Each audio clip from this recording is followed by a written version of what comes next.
Okay, so you may have seen the director's name, Savasti Michael, mentioned a lot on VOD platforms recently.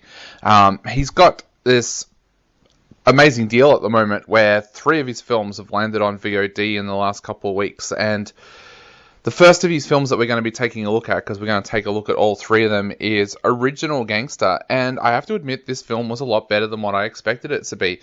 Um, I was kind of expecting like an almost B, C grade kind of gangster flick, but what I ended up watching was an absolutely brilliant gangster flick that I really, really enjoyed. Of course, we looked at Nemesis last week on the show as well, and I said that there's some great gangster flicks coming out of the UK at the moment, and this one follows suit. Now, Original Gangster, very, very interesting concept. It starts with a boy watching his parents be killed by a hitman called Milo, played by Ian Rennington.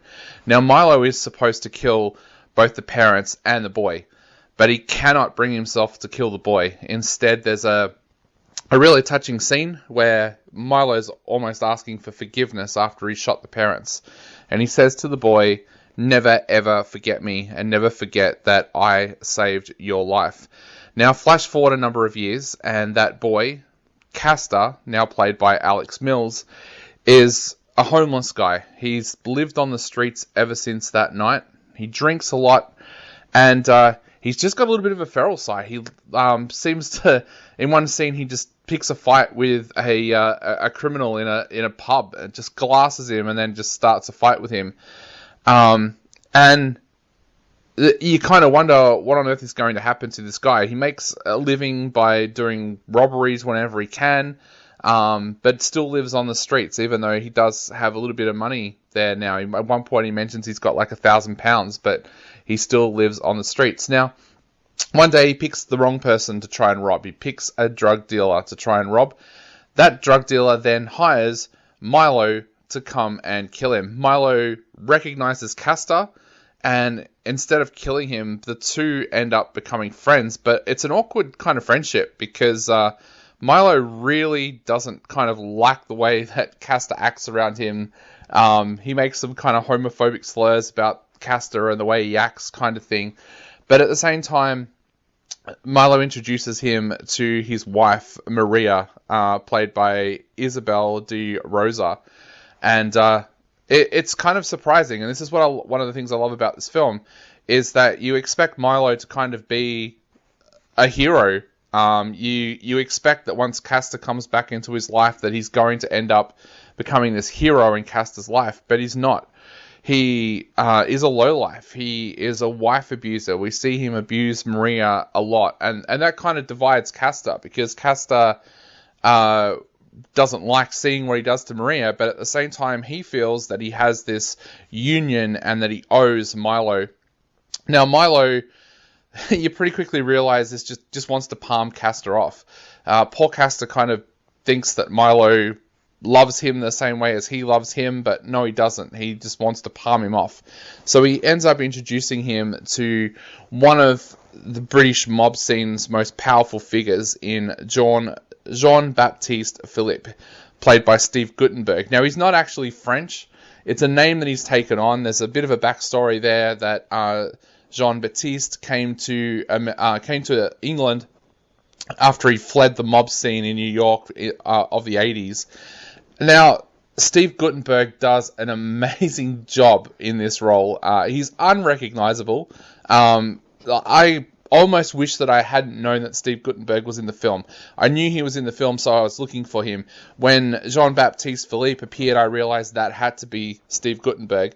Otherwise, I would not have recognized him at all. And from there, Castor starts working for Jean-Baptiste.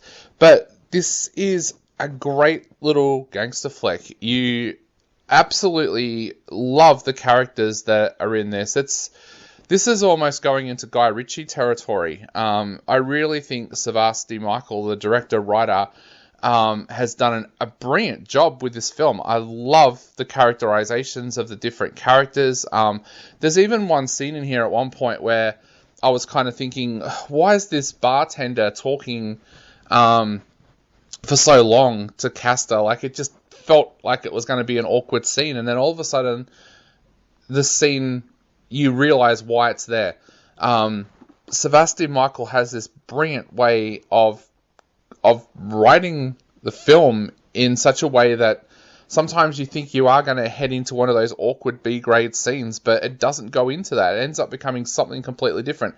That scene with the bartender that I said I thought was going to drag on and I was wondering why it was there, it ends up becoming one of the most pivotal scenes in this film to show Castor what he needs to do in the future.